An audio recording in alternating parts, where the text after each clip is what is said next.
أعوذ بالله من الشيطان الرجيم.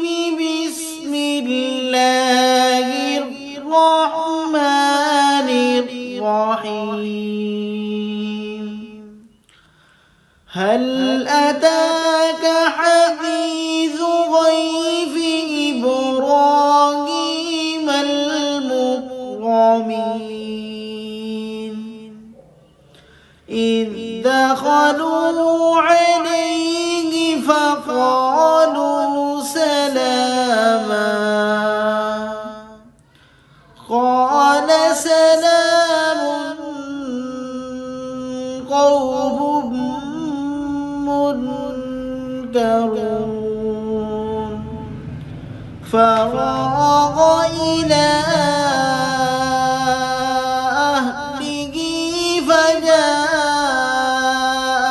بعجل سمين فقربه إليهم قال ألا تأكلون فأوجس منهم خيفة قالوا لا تخف وبشروه بغلام عليم فأقبلت امرأته في صرة فصكت وجهها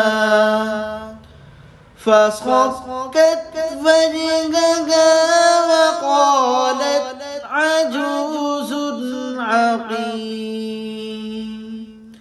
قالوا كذلك قال ربك إنه